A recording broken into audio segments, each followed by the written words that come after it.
کہ افغانستان سے بہرحال امریکی افواج کا انخلا ہونا چاہیے، البتہ فوری طور پر ہونا چاہیے یا اس میں جو ہے وہ کچھ وقت لگنا چاہیے۔ اس میں جو بائیڈن کی وہ پالیسی یہی ہے کہ جب تک افغانستان سٹیبل نہیں ہوتا، جب تک وہاں پر امن نہیں آ جاتی ایک طرح سے، اس وقت تک افغانستان سے امریکی انخلا نہ ہو۔ اچھا شاہد خان صاحب، دو چیزیں بڑی امپورٹنٹ ہیں کہ نیٹو نے پچھلے دنوں بیان دیا تھا کہ تھوڑا سا آرام سے نکلنا چاہیے، جس کو پاکستان نے بھی ساتھ انڈورس کرنے کی کوشش کی، لیکن ابھی ریسنٹلی اطلاع یہی ہے کہ مائک پامپیو جب وہاں آیا ہے تو انہوں نے نیٹو سے بات کرا کے آئی ہے۔ وہ جو افغان طالبان کا اور حکومت کا تھا، جو حکومت سمجھتی تھی کہ ہم اس کو اس معاہدے کی تسلسل نہیں مانتے جو امریکہ اور طالبان کا، ہم علیحدہ کرنا چاہتے ہیں، اس کے بارے میں ذرا سا اطلاع دیجیے، کیونکہ باقی چیزیں تو پرانی ہے، تازہ جو صورتحال ہے اس کی کیا حالات ہیں؟ 22 نکات ٹوٹل جو دونوں مذاکرات، افغان حکومت کے مذاکراتی ٹیم اور طالبان کے مذاکراتی ٹیم کے درمیان طے ہونی تھی۔ یہ وہ اصطلاحات تھی اور یہ وہ توافق تھی، وہ چیزیں تھی جس پر آئندہ میں مذاکرات ہونے تھے طالبان اور افغان حکومت کے مذاکراتی ٹیموں کے درمیان۔ تو 22 نکات میں سے ٹوٹل 19 نکات پر اسی وقت ہی جو ہے وہ توافق ہوا تھا۔ البتہ کچھ 3 نکات ایسے تھے جس پر توافق اس وقت نہ ہو سکا۔ ان میں سے ایک یہ تھا کہ افغانستان میں جو مذاکرات ہوں گے اس کا بنیاد کس پر ہوگا، کس فقہ پر ہوگا، تو اس میں یہ تھا کہ فقہ حنفی پر ہوگا۔ دوسرا ایک یہ تھا کہ افغانستان میں جو جنگ اب تک ہوئی ہے، یہ 20 سالہ جنگ ہوئی ہے، اس کو کیا نام دیا جائے گا، اس کو جہاد کہا جائے گا یا اس کو جنگ کہا جائے گا۔ تو یہ 2 نکات اس وقت لیک ہوئی تھی اور اس پر طالبان نے ناراضگی کا اظہار بھی کیا تھا کہ افغان حکومت کی مذاکراتی ٹیم کے بندوں نے یہ خبر لیک کی ہے، جب تک ایک چیز پر توافق نہ پایا جائے اس وقت تک لیک نہیں کرنی چاہیے۔ البتہ اس کے بعد ایک نکتہ باقی رہا کہ یہ مذاکرات جو بین الافغان مذاکرات ہوں گے، یہ اس امن معاہدے کا تسلسل ہوگا جو امریکہ کے ساتھ طالبان کا ہوا ہے، یا یہ افغان حکومت کے ساتھ الگ سے مذاکرات ہوں گے۔ ایک نقطے پر تقریباً توافق نہیں ہو رہی تھی اور 1.5 ماہ گزرنے کے بعد اب اطلاعات یہ ہے کہ اس پر توافق ہوا ہے۔ گزشتہ تقریباً 1 ہفتے پہلے افغان حکومت کی کچھ بندے، افغان حکومت جو مذاکراتی جو کمیٹی ہے اس کے بندے ایک افغان طالبان کے رکن جو مذاکراتی کمیٹی کے رکن ہے، ان کے گھر پر رات کو تھے اور رات ہی کو دونوں کا توافق اس پر ہوا ہے۔ البتہ جو توافق ہوا ہے اس میں پہلے تو یہ تھا کہ طالبان یہ کہہ رہے تھے کہ یہ امریکی معاہدے کا تسلسل ہوگا، لیکن اب جو توافق ہوا ہے اس میں دونوں کا جو ہے وہ دونوں کو برابر رکھا گیا ہے۔ اس میں افغان حکومت کو بھی فیور دیا گیا ہے، امریکہ کی امن معاہدے کو بھی فیور دیا گیا ہے۔ وہ اس طرح سے دیا گیا ہے کہ سب سے پہلے جو مسئلہ ہمارے آئندہ مذاکرات میں آئے گا اس کو ہم جو امن معاہدہ 29 فروری کو دوحہ میں ہوا ہے اس کے مطابق دیکھا جائے گا۔ اگر اس کا حل اس امن معاہدے میں موجود ہو تو پھر ہمیں کہیں اور جانے کی ضرورت نہیں، اسی امن معاہدے کے اصول کے مطابق وہاں پر جو لکھا گیا ہے اسی کے مطابق ہم اسے حل کریں گے۔ دوسرا آپشن یہ رکھا گیا ہے کہ اگر اس میں بھی اس کا حل موجود نہ ہو ان اصول کے مطابق تو پھر اس کو ہم 2 مذاکراتی ٹیموں کے درمیان اس مسئلے کو جو آئندہ مذاکرات میں آئیں گے اس کے مطابق یہ بالکل زبردست بات ہوگی کہ وہ پہلے امبریلا وہی رہے گا، چھتری وہی رہے گی، بیچ میں سے اگر حالات اس میں اس ایگریمنٹ میں نہیں ہوا تو نہیں، یہ تو بہت اچھی بات ہوگی۔ لیکن دیکھنا یہ ہے کہ جو جو بیسک ہے میں اس کو بھی بیان کروں۔ تیسرا آپشن اس میں یہ رکھا گیا ہے کہ اگر دونوں مذاکراتی ٹیموں سے بھی یہ مسئلہ حل نہ ہوا تو اس وقت افغان عوام کے سامنے اس مسئلے کو رکھا جائے گا، گویا ایک طرح سے الیکشن اس پر کیا جائے گا، افغان عوام کی رائے اس کی لی جائے گی ایک مسئلے کے بارے میں۔ اچھا، اس پہ تو طالبان کا بڑا اعتراض تھا شاہد خان صاحب، طالبان کا سب سے بڑا اعتراض یہی تھا کہ ہم پاپولر ووٹ کی بنیاد پہ رائے نہیں لیں گے، ہم اہل و رائے جو ہیں ان کے بارے میں ہم طے کریں گے۔ خیر وہ طے ہو جائے گا، وہ تو خیر بات ہے، اب کون کس طرح گروپس کو، لیکن مجھے یہ بتائیے گا کہ یہ جو اگلی جو مذاکراتی ٹیم بنے گی، جو مذاکرات کی ٹیبل سجے گی، اس میں افغان جو گورنمنٹ ہے وہ بین الاقوامی باقی قومیوں کے اندر ایک گروپ کی حیثیت سے آئے گی یا گورنمنٹ کی حیثیت سے آئے گی؟ بنیادی طور پر طالبان کو جو یہاں پر ایک طرح سے فتح ملی ہے وہ اسی نقطے کی بنیاد پر ملی تھی، کیونکہ وہ طالبان چاہتے تھے کہ یہ معاہدہ جو ہوگا، انٹر افغان مذاکرات جو ہوں گے امن معاہدے کا تسلسل ہوگا، یعنی اس میں آپ کا کوئی اختیار نہیں ہوگا، کیونکہ وہاں پر جو معاہدے میں لکھا گیا ہے اس میں صاف طور پر واضح طور پر لکھا گیا ہے کہ افغان حکومت بطور ایک ادارہ، بطور ایک مذاکراتی ٹیم کے ممبر کے وہ یہاں پر شرکت کرے گے۔ تو بنیادی طور پر طالبان کی فتح یہاں پر ہوئی ہے کہ انہوں نے افغان حکومت کو رسمی طور پر مانا نہیں ہے، اور افغان حکومت جو ابھی تک اس نقطے پر اتفاق نہیں کرے تو اس کی وجہ بھی بنیادی یہی تھی کہ اس میں افغان حکومت کو ادارے کے طور پر، ایک حکومت کے طور پر نہیں رکھا گیا تھا۔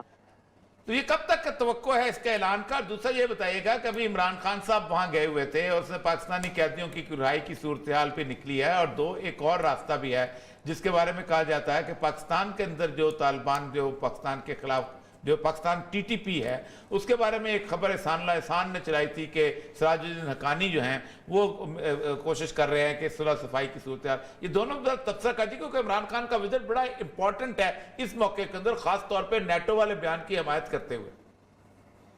بالکل، سب سے پہلے تو میں آپ کے پہلے سوال کی طرف آؤں گا۔ ہوا ریسنٹلی ابھی یہ ہے کہ جب وہاں پر توافق ہوا اس ایک نقطے پر، اور معصوم ستانکزئی نے جو طالبان کے مذاکراتی ٹیم کی جو سربراہ ہے شیخ اس کے حقانی صاحب عبدالرحیم حقانی، ان سے یہ بات ان سے یہ وعدہ کیا کہ اس نقطے پر ہم کنفرم ہو جائیں گے، اس پر ہم اتفاق کریں گے۔ لیکن جیسے ہی معصوم ستانکزئی یہاں پر افغانستان میں آئے تو اشرف غنی صاحب اور امراللہ صالح نے اس کے ساتھ اتفاق اس نقطے پر نہیں کیا ہے۔ تو یہاں پر آنے کے بعد وہ دوبارہ آج ان کا جانا طے تھا، لیکن وہ دوحہ پر واپس نہیں گئے، اور 4 جو مذاکراتی افغان حکومت کے مذاکراتی ٹیم کے 4 مزید بندے انہوں نے وہاں دوحہ سے کابل بلا لیے ہیں، جو کل یا پرسوں وہاں سے آئیں گے۔ دوسرا، افغانستان جو عمران خان کا وزٹ ہے اس حوالے سے میں اتنا کہوں گا کہ اس نقطے میں پر اتفاق سے بھی پاکستان کی جو ہے اس میں کوشش شامل ہے، اس لیے کہ عمران خان کے وزٹ کے 2 دن پہلے یہ خبر آئی کہ اس پر توافق ہوا ہے، اور اس کے بعد جب عمران خان وہاں پر گئے تو انہوں نے اپنی تقریر میں عمران خان نے کہا کہ ہم سے جتنا ہو سکتا ہے ہم تشدد کی کمی میں افغان حکومت اور اس امن معاہدے میں ہم مدد دیں گے۔ تو عمران خان کو گویا ایک طرح سے اس کا علم تھا، عمران خان کی کوشش ہی تھی کہ وہ تشدد کی کمی میں مدد کر سکتے ہیں، اس لیے انہوں نے اتنا بڑا بیان اس سلسلے میں دیا ہے۔ ٹھیک، اچھا، لیکن یہ بتائیے گا کہ وار چل رہی ہے، جنگ ساتھ ساتھ چل رہی ہے، افغان طالبان کی روز ایک سٹیٹمنٹ آ جاتی ہے ان کے زبیلہ مجاہد کی، آج اتنے لوگ مارے گئے، آج اتنے لوگ افغان فوج کو چھوڑ کے ہمارے ساتھ شامل ہو گئے، آج اتنے ٹینک قبضہ کر لیے گئے، یہ سارا کچھ دونوں طرف کی ان کی خبریں جو ہیں سائملٹینیسلی آتی ہے۔ افغان گورنمنٹ بھی کہتی ہے، خاص طور پہ داعش کے گروپ کے اوپر اس بات کا الزام لگایا جاتا ہے۔ یہ جو سچویشن ہے، یہ سچویشن اس معاہدے کے بعد ختم ہونے کی امکان لگتا ہے آپ کو؟ فی الحال اس کا امکان اس لیے نظر نہیں آ رہا جب تک دونوں فریقین ایک نتیجے تک نہیں پہنچتے، جب تک طالبان اس بات کو کبھی بھی تسلیم نہیں کریں گے کہ وہ جنگ بندی کرے، یا تشدد میں کمی کا ہو سکتا ہے کہ اس میں کمی کی جائے کچھ معاہدے کچھ نکات پر اتفاق پائے جانے کے بعد، لیکن مکمل طور پر جنگ بندی کے حق میں طالبان کہیں بھی نہیں ہے، اس لیے کہ انہوں نے جو ابھی جنگ شروع کر رکھی ہے اور وہ اسے اس وقت تک وہ اسے جاری رکھیں گے جب تک دونوں فریقین کسی ایک نتیجے تک نہیں پہنچتی، وہ ایک نظام تک نہیں پہنچتے، ایک ایسی حکومت تک کی تشکیل تک نہیں پہنچتے جس میں دونوں شریک ہو یا جس میں یہ ہو کہ ایک کو فیور دیا جائے، تو اس وقت تک جنگ بندی کے امکانات بہت کم نظر آتے ہیں۔ حکمت جان صاحب نے کہا تھا کہ پراپر امن کے لیے افغان حکومت کو ختم ہو جانا چاہیے اور تاکہ اس کے بعد ایک صورتحال ورنہ جنگ چھڑ پڑے گی۔ آپ کیا سمجھتے ہیں کہ جب بین الفریق مذاکرات شروع ہوں گے تو افغان حکومت تو لٹرلی ختم ہو جائے گی، تو آپ کیا سمجھتے ہیں اس کے بعد امن کی صورتحال رہے گی کہ وہ افغان حکومت کی طرف سے اور دونوں طرف چھیڑا چھاڑی جاری رہے گی؟ امن معاہدے میں جو ابھی فریقین شریک ہے اس کی خوبی بھی یہی ہے کہ اس میں تمام تنظیموں کو، تمام گروپوں کو، تمام جماعتوں کو نمائندگی دی گئی ہے، اس میں حکمت یار صاحب بھی شامل ہے، اس میں دوسری پارٹیز ہے وہ بھی شامل ہے، تو یہ مذاکرات کی خوبی ہے کہ سب کو ساتھ لے کر جا رہے ہیں، اور جو معاہدہ ہوگا وہ سب کے اتفاق سے ہوگا، کسی ایک کے اختلاف سے معاہدہ نتیجے تک نہیں پہنچے گا۔ اس کا مطلب ہے کہ اس ہفتے میں توقع ہے اعلان کی آپ کو آخری؟ اس ہفتے میں توقع تھی، لیکن چونکہ ابھی جو اختلاف سامنے آیا ہے اس کے بعد دیکھا جائے کیا صورتحال بنتی ہے، لیکن اس ہفتے کے اندر انشاءاللہ ممکن ہے۔ چلیں جی، بہت شکریہ آپ کا شاہد صاحب، آپ نے تفصیل سے حالات کے مطابق جو اپنا تجزیہ پیش کیا۔ یہاں لیتے ہیں بریک، اور بریک کے بعد آئیں گے اور ذکر کریں گے کچھ کرونا کی تباہ کاریوں کا، اور جو ٹیسٹ متعارف کرانے جا رہی ہیں 2 کمپنیاں، اس پر کریں گے بات۔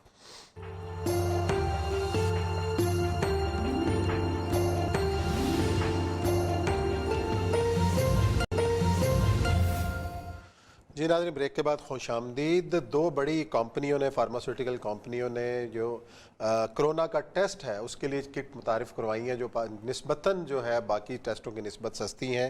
ہمیں معروف پیتھولوجسٹ ڈاکٹر ذیشان صاحب نے ہمیں کراچی سے جوائن کیا ہے۔ السلام علیکم ڈاکٹر صاحب۔